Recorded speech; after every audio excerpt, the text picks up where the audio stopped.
Hey everyone, the World Series is upon us. And seeing as there are a lot of first timers flying out to Vegas this year, coupled with the fact that the channel has hit 700 subscribers and I'm gonna be at the WSOP for 7 days this year, I wanted to do a top 7 tips and tricks for navigating your first WSOP playing experience this year.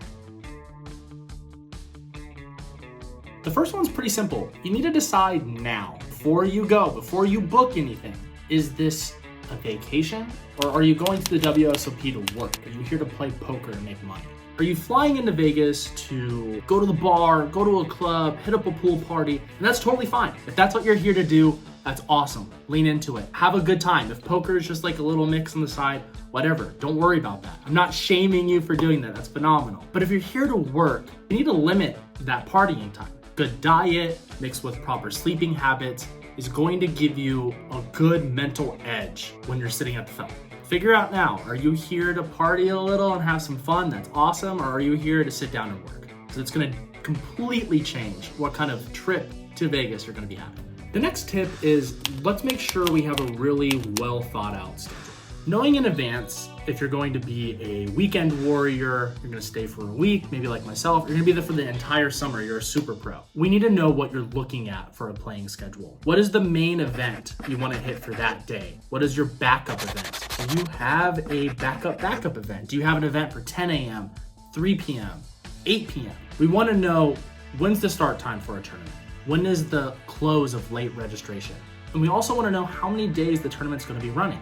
So if we're signing up for a 3, 4, 5 day tournament, but we've only booked a 2-day stay at our hotel, we're gonna run into a scheduling issue. We also don't wanna be running around with our heads cut off. You're gonna be wasting a lot of resources, time, energy, burning too many calories maybe. We don't want you running from the north side of Resorts World all the way down to MGM because you found that there's maybe an event going on that day. But because there are events all around you. You plan accordingly, like maybe you just stay at the WSOP, you don't need to do all the traveling. WSOP is gonna have a daily bracelet event, not to mention their daily tournaments. They have stuff starting at like 2 p.m., 4 p.m., 8 p.m., something like that, as well as the bracelet events. There's not really a need to leave the Horseshoe Paris area, but there are other series going on if you wanna maybe try your chance at a $3,000 buy-in at the win. Your schedule is going to dictate your bankroll. We know how much money in advance we're going to be playing. If we don't have a good schedule, that's when bad bankroll management occurs. Because if we're rolled to be playing a bunch of $200, $300, $400 events, and you show up and you start shot taking at $1,000 tournaments, and then you wonder why at the end of your trip why your entire bankroll's gone, well, it's because we didn't have a good schedule going on. My third tip here is play within your means. All these poker players flock to Vegas for their shot at glory, and the WSOP is a great place to take a shot at glory. The problem is, all of these players save up all year long to risk their entire roll on one tournament. The summer brings not just the WSOP to Vegas. Almost every property is having their own summer series. The MGM, Aria, the Venetian, the Wynn, Resorts World, the Orleans. There's infinity poker to be played. There are big buy-ins like 10Ks and 25Ks, and if that's your jam, that's awesome. Then go play that, but make sure that's on your schedule and you're prepared for that. But if you're coming here to take a shot at maybe just one event, I don't know why we aren't as good poker players and good bankroll management playing within our means, and instead of that one 10K, we have 10 1Ks. Or we have 20 $500 buy-ins. Let's give ourselves an opportunity to have a good ROI instead of going 1-for-1 with huge variance. My next tip is staying near the venue. Don't get me wrong, there are a lot of pros of staying 10 to 20 minutes away from the strip. Maybe you're renting a home and you get a chance to have some peace and quiet and decompress away from all the glitz and glamour. I totally understand that. But if you're a weekend warrior, we really want to maximize your time in Vegas. By staying on property, or at least really close to property, you can go back to your room on breaks, dinner time, and you can sleep in. Having the room right there allows you to get that precious extra sleep and getting back to your room a lot quicker at the end of the day. When you're playing a day one from 10 a.m. to 1 a.m., those precious 30 extra minutes, an hour of sleep really propels you into that next realm on day two because you got proper sleep and everyone else who's off strip and traveling probably didn't. So stay near the venue. Give yourself proper recovery time. Tip number 5. If possible, you're staying maybe longer than the weekend, let's try to buy some groceries. When you're staying for an extended period of time, let's try to find a place that maybe has a kitchen. We don't need to have a full kitchen, but honestly, a stovetop and a fridge makes a world of difference. There are numerous Airbnbs that are condos or houses that are on the strip or just walking distance away.